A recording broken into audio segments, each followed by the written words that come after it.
Most people just get through the day. Most people spend the best hours of their best days watching House of Cards. It's a good show, but... we live in a world where people are addicted to their devices. Your devices, your addiction to checking every WhatsApp that comes in, every notification from Facebook, every social media post is costing you fortunes of productivity, creativity, impact, and influence.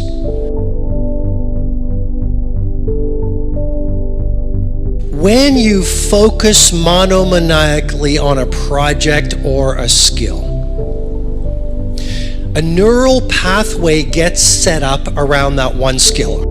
You isolate a neural pathway. Every time you practice your skill, whether it's leading, whether it's innovating, every time you turn off your phone, you get away from distraction, because every genius has one thing in common: extended periods of time away from distraction and interruption. So when you get away from distraction and interruption and you focus on that one skill or that most important project, the neural pathway gets stronger and stronger. And the more you practice the skill, the more that neural pathway gets isolated. Now, when it gets isolated through deep practice every single day in an undistracted environment, oligodendrocytes get triggered and they release a fatty tissue called myelin. Myelin is thought to be, by many researchers and scientists on high performance, to be the secret of genius. Wayne Gretzky, he said, "I didn't skate to where the puck was, I skated to where the puck was going." Steve Jobs, "I could see around corners." Messi, bend the ball like Beckham. These people were not naturally talented. They stripped away distraction. They developed a monomaniacal focus on mastery. They did it over an extended period of time. And what happened? Their brain kicked in to create a pharmacy of mastery that every single one of you in this room has. Anders Ericsson actually says it well. He goes, "You know what? Picasso and Mozart and Metzi and Federer, those people are gifted. But you have the gift too." Because the gift of genius is a brain that can adapt through practice and focus. It's called what? Neuroplasticity. You all have that gift. And if you want to have the results only 5% of the population has, you've got to be willing to think and behave like only 5% of the population. When you get away from distraction, when you start to focus on that one piece of work that you want to take to world class, your neocortex, which is the seat of reasoning, starts to shut down. You see, because you never do your best work from the intellect, you do it from a deeper place. Your neocortex starts to shut down and your brain waves shift from beta to alpha. Every day when you're at work doing distractions, being interrupted, living the daily life, your brain is in beta. But if you look at geniuses, they're operating at alpha waves.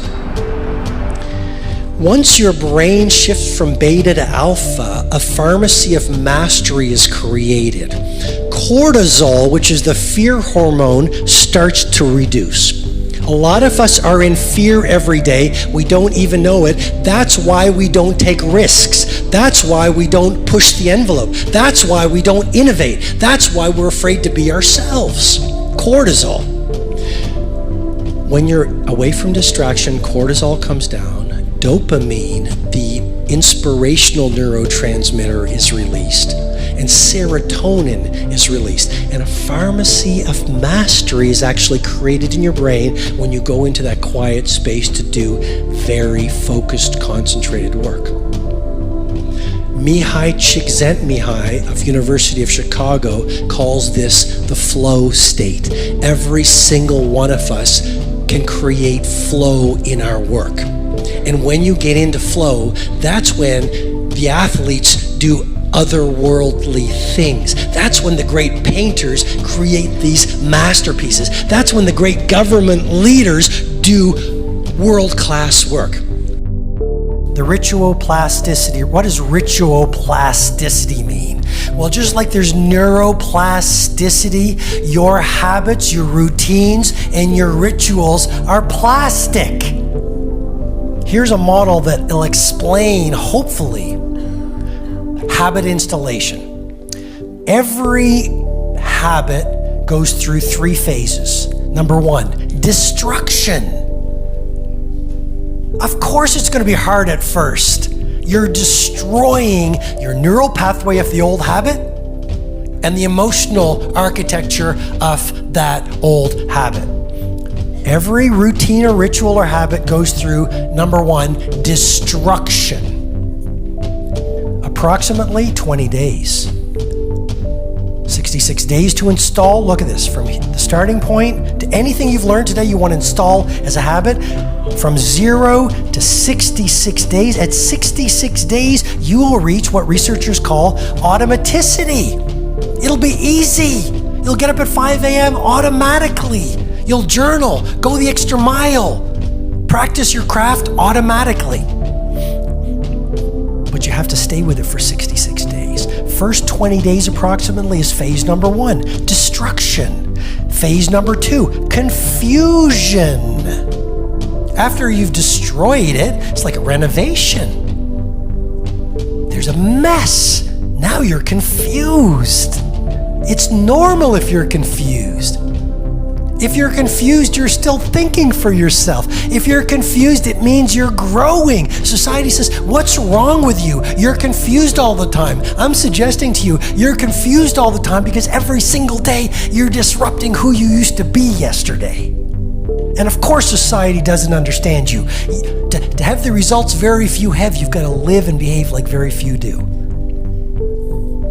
After confusion, stage number 3, the final 20 days approximately, integration of the new habit. Destruction, of course it's going to be hard for 20 days. Confusion, phase 2, messy in the middle. You're going to feel like giving up. This won't make sense. It's new to you.